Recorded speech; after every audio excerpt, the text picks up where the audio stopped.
اعوذ بالله من الشیطان الرجیم بسم الله الرحمن الرحیم د سهیلي پښتونخوا د پښین ولسوالۍ سره تړلي رود ملازۍ ته راغلي یو. د رود ملازۍ ډېر زورور لوکیشن دی. یوه خواته د له کوټ سره تړون لري او بله خوا د لورلایي سره او بله خوا د کلاسیپلا سره او بله خوا د زیارت سره.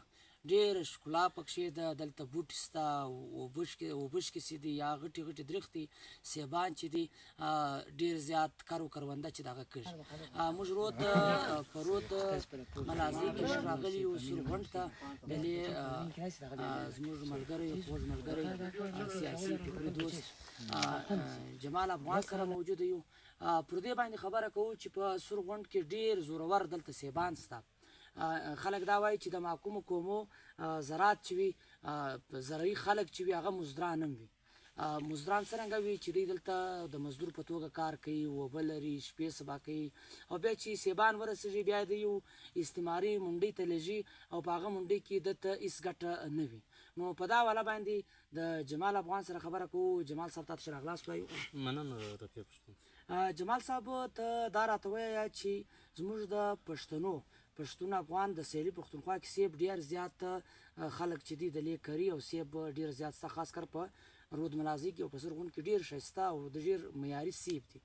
دا چې موږ هلته پنجاب ته لږو موږ ته څه منافع راکوي یا که موږ برسره بېرته د دې تاوان وړو که څه داسې دغه موږ ته راکوي؟ پښتونه مننه. زما خپله ذاتي سوچ دا دی دلته معنا زموږ خلک خو ځان ته زمینداران وایي، معنا چې زموږ کاروبار دی، زموږ باغونه دي. لیکن زما خپله ذاتي سوچ دا دی چې دلته په حیثیت پښتون چې دی معنا دا زه په خپله مزدور ګڼم، نوکر ګڼم د چا د هغو خلکو چې معنا کوم ځای چا له کوم ځای له کوم وطن چې موږ هغه وړو هغه لکه پنجاب وایي. معنا موږ د چې کال شروع کېږي معنا له فروریزه موږ یواره دا ماته وو د مځکې موږ هړو پر بله خوا باندې بیا هغه ته موږ انبارونه اچوو، بیا موږ پر هغو باندې سپېرې کوو، بیا پر هغه باندې موږ معنا دلته خوارۍ یا دلته مزدور یا معنا خپل ورور که د لګیایي که بل څوک لګیایي نو دا موږ ساتو تقریبا بیا تر ستمبر او تر اکتوبره پورې. بیا چې موږ دا کله هلته یوسو مارکېټ ته منډۍ ته ورسو، منډۍ نو خو دغه نو موږ ته ټولو ته معلومه ده چې ریاست چې کوم دی هغه موږ ته دلته یو داسې منډۍ نه راکوي معنا پښتانه وطن ته معنا که دی کوټه وي معنا منډۍ خو نو معنا کوټه به وي زموږ خو نو هغه دی یا موږ داسې معنا پېښوري نه موږ ته داسې یو هغه نه راکوي چې موږ معنا بهر ته داسې واستو. نو زموږ خلک مجبوره یي دا واستې یوسي هلته کرایې هي مزدوري کارټن او دا هم درته وایم نه معنا کارټن هم دلته موږ ته نه دی دستیابه. کارټن به هم موږ له پنجاب راوړو او هغه به هم د ده په مرضي باندې دی موږ ته راکوي کارټن، بیا به موږ راوړو، بیا به موږ دلته ډکو، بیا به وړو هلته، بیا به هلته چې موږ وروړی هم معنا که هغه مارکېټ چې هغه کمزوری بیا موږ سټورو هغه سټور هم ده دی د هغه سټور هم علاحده دی پر موږ باندې کمیشن اخلي د میاشتې 100 روپۍ پر موږ باندې اخلي. معنا هغه سټور چې دوی کوم جوړ کړی په یو کوچنۍ ټوټه کې دوی سټور وي معنا 2.5-3 زره فوټه باندې دوی سټور جوړي هغه باندې دوی د میاشتې کم اندازه دوی له موږ 1 لک 25 لک روپۍ اخلي.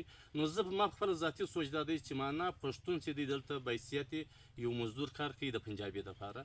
نو دلته په کار خو دا دی چې معنا دا خلک معنا پښتانه حالانکې دا زموږ د سیمې چې کوم سیب دي معنا که زیارت دی که کاڼ متر ځای ده معنا که دا سورغونډ دی رود ملازۍ یا سنځاوۍ د دې سیب چې دی دا د ایشیا تر ټولو ټاپ سیب انتهایی معنا ډېر زورور سیب دي. ډېر خلک جوسان جوړوي، ډېر معنا مربې جوړوي او د خوراک دپاره استعمالوي.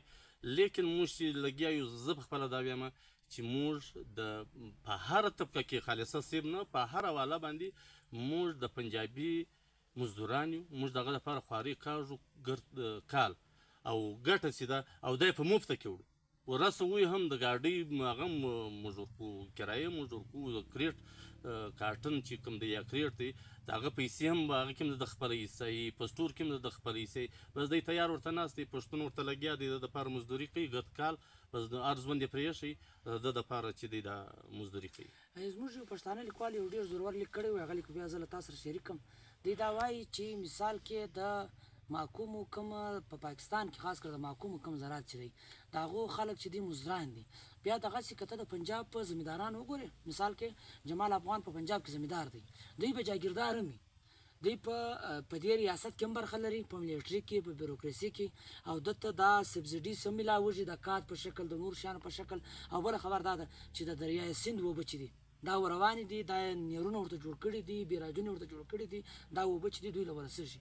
یعنې د سړي چې دغه اوبه مفت سي، د سړي چې کاد مفت سي، د سړي چې نور کم اخراجات دي هغه مفت سي، او د سړي چې منډۍ خپله وي، نو له هغه څخه بیا دوی نور پروډکشن کوي، بیا دوی ځمځکې اخلي، بیا دوی ځي ورته هلته په ریاست کې هم برخه لري، او دلته ذمېدار هم دی. نو زموږ د دوی د ذمېدار تر مابین د اسمان د ځمکې فرق دی. په دې ته لږ نظر حقیقت دا دی چې معنا دلته خو اوله خبره دا ده چې ریاست چې کوم دی پاکستان، زه په خپله ذاتي طور و دې ریاست زه معنا پاکستان یا چې کوم دلته 15 قومونه پراته دي، معنا پاکستان په حیثیت جوړ شوی دی، دا د معنا یو فیډریشن په هغه جوړ شوی دی چې دلته 15 قومونه پراته دي، پښتون، بلوچ، سندهی، سرایکۍ او پنجابی. لیکن زما خپله ذاتي د حقیقت هم دا دی، ذاتي سوچ ته پرېږده، حقیقت هم دا دی، معنا سوشل میډیا دا ورته پخوا که چا رسایي نه وله، اوس خو رسایي هم شته. معنا دا ریاست چې دا پنجابي سټیټ دی، دلته چې پنجابی څه غواړي هغه به کوي.